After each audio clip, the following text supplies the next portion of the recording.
Vocês sabiam que a predestinação, ela é uma predestinação para uma vocação?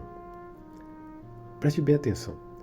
Quando Paulo vai dizer assim, foste predestinados conforme a imagem de seu filho, isso não significa que nós fomos predestinados para ser salvos, mas para ser a imagem de Jesus.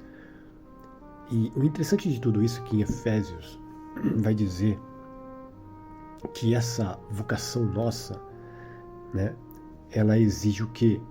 Nós somos predestinados para uma vocação, e lá em Efésios vai dizer assim que nós, para santificação, ou seja, para separação, nós devemos ser separados. E olha só que interessante, se nós começarmos a meditar, porque a palavra diz que o Cordeiro foi morto antes da fundação do mundo, ou seja, antes da fundação do mundo, o Senhor fez um propósito em Jesus Cristo, né? E esse propósito, ele envolve primeiramente, né, aqueles que vão ser a imagem de Jesus.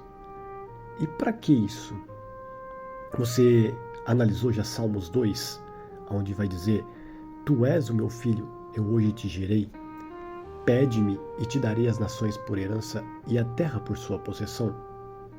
Pois bem, ali está dizendo sobre o Cristo, sobre Jesus, aquele que foi gerado no ventre de Maria, né? Então o Senhor está falando ali que daria ao filho a terra por possessão. E no mesmo contexto ele vai dizer que este Jesus, o Filho de Deus, gerado pelo próprio Deus, né, ele regerá as nações com vara de ferro, né? Esse reger as nações com vara de ferro significa também ali apacentar, né? E o que o próprio Jesus diz em Apocalipse 2, na revelação de João? Ele diz que aquele que vencer, olha só, ao vencedor, né, eu darei autoridade sobre as nações e as regerá com vara de ferro. Paulo vai dizer que nós somos cordeiros com Cristo. E Paulo vai dizer também que nós somos o corpo de Cristo. Cristo é a cabeça e nós o seu corpo. O que subentende? Né? Se você for para Apocalipse 5, verso 10, você vai ver que ali, né, fomos comprados no sangue de Jesus e nós reinaremos, seremos uma realeza sacerdotal sobre a terra. Reinaremos sobre a terra. E você já parou para analisar que quando Cristo fez o propósito eterno antes da fundação do mundo, você veja bem, Deus criou Adão e deu a Adão, e depois gerando dele Eva, né, da sua costela Eva, ali ele está mostrando algo que Cristo cumpriria. Olha só, Paulo compara Cristo com Adão, certo? Ele faz uma analogia ali, Cristo com Adão e a igreja a mulher, né? E o que Deus faz? Deus faz Adão, depois faz a mulher da costela de Adão, né? E ele dá um governo para o homem. E neste governo ele dá um decreto, onde o homem deveria obedecer esse decreto. Correto? E se ele fosse obediente a esse decreto, ele seria o governante pela vida inteira. Ele devia ser o quê? Separado a Deus. O homem deveria ser separado, obediente, andar em separação dentro da lei do reino dos céus. Mas o homem transgride essa lei e ele é destituído do reino. Mas Adão foi predestinado. Ele foi predestinado a uma vocação, a governar, né?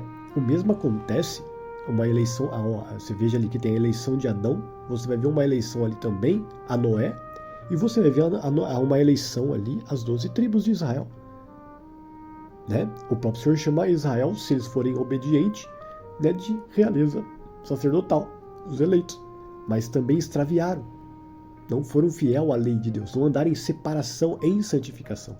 Então você veja que a predestinação não é para a salvação, mas a predestinação é para uma vocação. Nós devemos ser a semelhança de Cristo.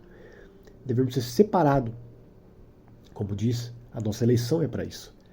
E se nós nos mantermos separados até o fim, por isso que Cristo vai dizer ao vencedor, né, aí sim nós teremos, né, a glorificação do nosso corpo, que é a salvação, a libertação do nosso corpo.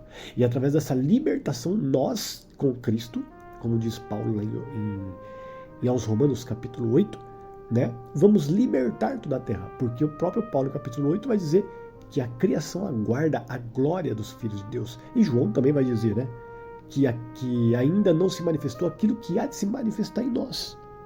O que há de se manifestar em nós? Né? Aquela glória que foi se manifestada em Cristo, o primeiro eleito, que é a ressurreição do corpo, a glorificação. Né? E nós seremos glorificados para quê? Para com Cristo herdar as nações da terra. E reinaremos sobre a terra. E abençoaremos todas as famílias da terra, como o Senhor disse para Abraão. Em ti serão abençoadas todas as famílias da terra. E isso também, mesmo antes de Adão, aconteceria com Abraão, aconteceria com Adão. Porque Adão abençoaria todas as famílias da terra, se ele estivesse separado dentro do reino de Deus. Então veja que a predestinação, ela não é algo para salvação. Deus não predestinou um povo para salvar um povo e condenar todo o povo. Não. Deus predestinou um povo para uma vocação. Para que esse povo, junto com Cristo, né, apacente todas as famílias da terra. Abençoe todas as famílias da terra. E toda a terra viva dentro do comando do reino de Deus. Interessante, né? Você já parou para meditar?